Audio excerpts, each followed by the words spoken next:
अस्सलाम वालेकुम वर्गोस, मैं हारिस अज़मी प्रोफेशनल एस्ट्रोलॉजर आपकी खिदमत में हाजिर हूँ। इस हफ्ते की ड्यूटी पूरी करते हुए अपना एस्ट्रोलॉजिकल वर्क आपकी खिदमत में पेश करता हूँ। वर्गो, बहुत अरसा रगड़ा खाया, बहुत अरसा तकलीफ़ें सही, बहुत अरसा नाकाम भी रहे, बट टाइम क्योंकि अब अच्छाई का शुरू हो चुका। पिछले हफ्ते का तसलसल इस हफ्ते भी रहेगा, लेकिन इब्तदाई 5 दिन।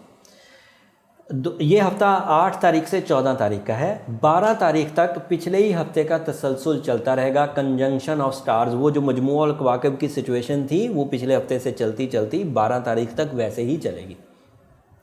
13 तारीख को एक नया इवेंट होगा, वो है सूरज चांद का फुल होना। फुल मून एक इवेंट है सोलर सिस्टम में। न्यू मून भी इवेंट होता है और फुल मून भी इवेंट होता है। आपके यहाँ जो फुल मून होना है 13 सितंबर को, वो 7th हाउस में होना है। एक इवेंट 7th हाउस में आपके लिए 2.25 दिन की बहुत बड़ी इमोशनल फ्यूलिंग करेगा।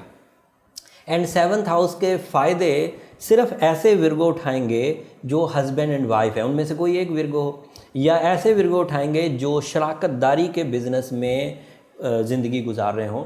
उन दोनों को इस चांद का फ़ायदा जज्बाती कैफियत में पॉजिटिव मिलेगा। मियाँ बीवी के दरमियान मोहब्बत बढ़ेगी। और अगर इस असना में किसी की शादी होने वाली है और मून उसके 7th हाउस में है और वो विर्गो है, तो उसको गैर मामूली इमोशनल अटैचमेंट्स मुयस्सर आएंगी। ये इमोशनल अटैचमेंट सिंसियरिटीज़ पर मबनी होंगी, रूहों का मिलाप होगा, सोल एक्सचेंजेस जिसे कहते हैं। और इसका एडवांटेज बीवी की किस्मत से शौहर को और शौहर की किस्मत से बीवी को मुयस्सर आएगा। औलाद की फर्माबरदारी भी मून की वजह से मुयस्सर आएगी। एहसास ज़िम्मेदारी भी चांद के पूरा हो जाने से 7th हाउस में मुयस्सर आएगी। मियाँ बीवी के दरमियान नाराज़गी का ख़ात्मा भी इसी चांद की वजह से हो पाएगा। इसी चांद की वजह से आपको फोर्स ऑफ लाइफ मिलेगी। जो ज़िंदगी के रंग कमज़ोर पड़ गए थे, आप दोबारा फिर एकदम से ज़िंदगी के मामलात को इंजॉय करने लग जाएंगे। ये चांद की वजह से होगा। ये 13 तारीख को होगा। बट 14 तारीख को एक ऐसा इवेंट होगा जिसमें 2 प्लैनेट्स एक ही दिन अपना घर बदलेंगे। पहले वो आपके फर्स्ट हाउस में थे, 4 सितारे आपके पहले फर्स्ट हाउस में थे आज से पिछले हफ्ते तक। सूरज आपके पहले घर में था, तभी आपका गोल्डन टाइम शुरू हुआ। मरकरी आपके पहले घर में था, आपका रूलिंग प्लैनेट है, तभी आपका गोल्डन टाइम था। मार्स आपके पहले घर में था, तब उसकी वजह से भी आपके यहाँ एनर्जीज पाई जा रही थी फर्स्ट हाउस में। एंड सन, सूरज, ये भी आपके वीनस भी आपके पहले घर में था। तो sun, Mars, Venus, Mercury, 4 short term stars आपके पहले घर में थे। अब 14 तारीख को इनमें से 2 सितारे पहले ही घर में रह जाएंगे और 2 अगले हाउस में चले जाएंगे। जो 2 पहले घर में रह जाएंगे वो मैक्सिमम है, वो अभी 2-1 हफ्ते अभी उधर ही रहेंगे। सूरज है उनमें से एक जो फर्स्ट हाउस में आपकी शख्सियत को डेवलप करेगा, इस हफ्ते भी करेगा। मार्स है पहले घर में, ये बहुत अच्छा नहीं होता, लेकिन सूरज के साथ मिल जाने से ये भी अच्छा हो गया। इससे आपको जिस्मानी तवानाई मिल जाएगी। और ये पिछले ही हफ्ते का तसलसल है, इसलिए इनकी तफसील बयान नहीं करता। तो आपका पहला घर भी अब 2 स्टार से रोशन, और अब दूसरे घर में पहली दफ़ा आपका रूलिंग प्लैनेट आया है और ये आपके लिए मनी मेकिंग की वजह बनेगा।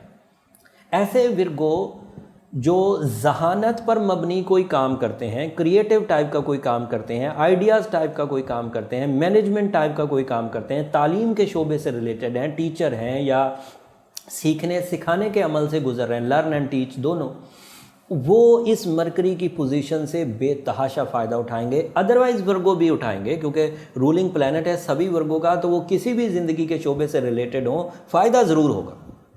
साल का सबसे अच्छा टाइम है जब मरकरी आपके 2nd हाउस में है, आपका रूलिंग आपके 2nd हाउस में, आपका रूलिंग आपके मटेरियल एडवांटेजेस के हाउस में है। मरकरी ने हमेशा ही आपको जहानत देनी होती है एंड कम्युनिकेशन स्किल्स देनी होती है, लेकिन वो जिस हाउस में होता है आपकी जहानत और आपकी कम्युनिकेशन उस हाउस से रिलेट करने लग जाती। आज से पहले घर में था, 14 तारीख से पहले ये पहले घर में था, तो इसका ताल्लुक़ आपकी शख्सियत की डेवलपमेंट है था, आपकी बोल की मिठास में था, आपके तर्ज़ गुफ्तगू में था। अब यही तर्ज़ गुफ्तगू इसी तरह रहेगी, लेकिन इसका एडवांटेज अब शख्सियत की बजाय माल और असबाब को होगा। इसका एडवांटेज अब आपके कैरियर सेक्टर की स्मूथनेस से होगा, नई जॉब के हसूल में होगा, बॉसेस के साथ ताल्लुकात में होगा, क्रिएटिव स्किल्स में होगा। चीज़ें बहुत तेज़ी से सीख सकेंगे, सीखने के बाद प्रेजेंट कर सकेंगे, सामने वाले को कन्वे कर सकेंगे। मरकरी इतना कुछ देगा अल्लाह ताला की तरफ से। मरकरी की ड्यूटी आपके लिए अब 2-3 हफ्ते चलती रहेगी और वीनस भी साथ ही है। आप जब ये सब कुछ कर रहे होंगे तो वीनस आपका पब्लिक इमेज अच्छा कर रहा होगा। वीनस की वजह से आपके अंदर फोर्स, इमोशनल फोर्स, जज्बाती कैफियत बूस्ट होकर रहेगी। आपको किसी काम पर पछतावा नहीं होगा। आपको किसी काम के कर लेने के बाद अंदर से कमज़ोरी महसूस नहीं होगी। आपके अंदर एक बूस्ट आएगा। आप चीज़ों को करेंगे उसी अंदाज से, लेकिन उसके करने में खुशी का लेवल डेवलप हो जाएगा। लोग आपके कामों को सराहते रहेंगे। और वैसे भी आपकी आइडिया मेकिंग मरकरी से भी डेवलप होने वाली है, वीनस से भी डेवलप होने वाली है। अगर कोई वर्गो हो, खातून हो, तो उसकी शादी इस वीनस के सेकंड हाउस में होने की वजह से अपने से बड़े घराने वाले लोगों में होगी। आपका कंपेनियन आपके लिए मटेरियल एडवांटेजेस की वजह बनेगा। अगर ऑलरेडी आपका कंपेनियन वर्गो है तो उसकी किस्मत आपके लिए सूदमंद साबित होगी। आप मेल हैं तो बीवी आपके लिए सूदमंद, अगर आप फीमेल हैं तो शौहर आपके लिए सूदमंद, और उसकी वजह से एक दूसरे की लक भी आपको डेवलपमेंट की तरफ लेकर जाएगी। ये 2 इवेंट है, फुल मून एंड मरकरी और वीनस के अगले हाउस में जाने की वजह से। थोड़े अरसे के बाद ये जो 2 सितारे आपके पहले हाउस में मार्स और सन हैं, ये भी ज्वाइन कर लेंगे सेकंड हाउस को आके। तो वो आपका सबसे बड़ा टाइम होगा, क्योंकि सूरज जब सेकंड हाउस में आएगा आपके लिए वो बहुत बड़े एडवांटेजेस देगा। खैर वो जब आएगी तो वीडियोस में आपको जिक्र कर दूंगा। ये शॉर्ट टर्म 4 सितारे थे, जो 2 अब पहले घर में, 2 अब सेकंड हाउस में, एंड फुल मून जो है वो आपके 7th हाउस में। तो पहला, दूसरा, 7वां घर इन शॉर्ट टर्म स्टार से काफ़ी रोशन है, आपको सहूलत मिलेगी। ये हफ्ता आपका मसरूफ़ भी जाएगा, जज्बाती कैफियत का भी होगा। इस हफ्ते आप सीखेंगे भी बहुत, इस हफ्ते आप रुपया पैसा भी बहुत बनाएंगे। बट आपका जुपिटर आपके 4थे घर में एक अलग ही दुनिया आबाद किए हुए, उसकी वजह से जो कुछ भी आप अर्न करेंगे वो अब छुपा नहीं रहेगा, वो जाहिर होगा। लोग उसे देख पाएंगे, आप उसे महसूस कर पाएंगे। उसके एहसास की वजह आपकी लाइफस्टाइल के अपग्रेडिंग की सूरत में होगा। लग्जरी डिसीजंस, घर, गाड़ी, गैजेट्स, ये अब आपके ऊपर की सतह पर आएंगे।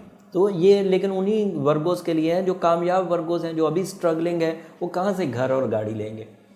उन वर्गोस को जो अभी स्ट्रगलिंग है उन्हें ये चाहिए कि इतनी पावरफुल सिचुएशन अगर उन्हें फ़ायदा नहीं दे रही तो वो कुछ अब आर्टिफिशियली करें।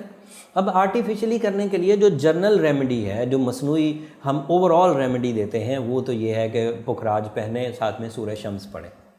बट ये इनफ रेमेडी नहीं है वर्गोस। आपको चाहिए कि आप अपने पर्सनल चार्ट की तरफ ज़रूर जाएं, उससे पता तो चले कि प्रॉब्लम है कहाँ, आप गलती कर क्या रहे हैं। रिलेशनशिप डिज़ास्टर वाले भी पता चल जाएगा, सेहत की प्रॉब्लम वालों को भी पता चल जाएगा। अगर कहीं कोई प्रॉब्लम होगी, मिस प्लानिंग होगी, रॉन्ग यूज़ ऑफ एबिलिटीज़ होगा, तो वो सब आपके पर्सनल चार्ट में पता चल जाएगा। उसके लिए नंबर नीचे चलते रहते हैं, जब आप रब्ता करेंगे तो अपॉइंटमेंट का तरीका आपको पता चल जाएगा। एक और ख़बर जिसका क्लू इस हफ्ते देना बहुत ज़रूरी है वर्गोस, वो ये कि सैटर्न आपके 5वें घर में है। अभी तो रेट्रो चल रहा है, तो रेट्रोग्रेड होने से 5वें घर में ना फ़ायदा था ना नुकसान था, वो खुद ही रुजत में था। बट 18 तारीख को, 17 को ये डायरेक्ट हो जाएगा और आपकी ज़ात पर 18 को इसका इम्पैक्ट आना शुरू हो जाएगा। 18 तारीख क्योंकि अगले हफ्ते में एग्जिस्ट करती है, इसलिए तफसील तो 18 तारीख को बताऊंगा। बट आपको ये जहन नशीन करना है कि ये लॉन्ग टर्म स्टार्स में से, अगर आपके लिए मुस्बत है, अगले हफ्ते की वीडियो देख लीजिएगा, मुस्बत है कि मनफी। अगर ये मुस्बत है तो फिर 1 साल मुस्बत आएगा, और अगर ये मनफी है तो फिर 1 साल मनफी आएगा। इसलिए इसे मैनेज करना ज़रूरी है। बाकी सब स्टार, मार्स 60 दिन का है, वीनस 21 दिन से लेकर 30 दिन तक का है, मरकरी भी 1 महीने का है, सन भी 1 महीने का है। ये बड़े सितारे ये हैं, इम्पैक्ट बड़ा डालते हैं, लेकिन है शॉर्ट टर्म। अगर 1 महीना ख़राब गुजरेगा तो अगले महीने ठीक भी हो जाएंगे। लेकिन अगर सैटर्न ख़राब हो, अगर जुपिटर ख़राब हो, या अगर यूरेनस ख़राब हो, तो ये फिर लंबे चलते हैं। और इनकी पोजीशन जायचे में ज़रूर मद्देनज़र रखना होती है। और सैटर्न क्योंकि अपना मूड बदलने लगा है 18 तारीख से, इसलिए उसके मूड को जज करना ज़रूरी है, क्योंकि वो टाइम साइंसेस में अपना सीवियर इम्पैक्ट छोड़ेगा। अगले हफ्ते की वीडियो में उसकी तफसील बयान करूँगा। इस हफ्ते की वीडियो से अगर आप अपनी ज़िंदगी में छोटी सी भी कोई कामयाबी हासिल करें या छोटे से किसी नुकसान से बचें तो मुझे अपनी दुआओं में ज़रूर याद रखिएगा। मैं आपकी दुआओं का मुंतज़िर रहूँगा। चैनल को भी ज़रूर सब्सक्राइब कर लीजिए, उससे ज़रा हमारी हौसला अफजाई हो जाती है। अगले हफ्ते तक के लिए इजाज़त दीजिए। अल्लाह निगहबान।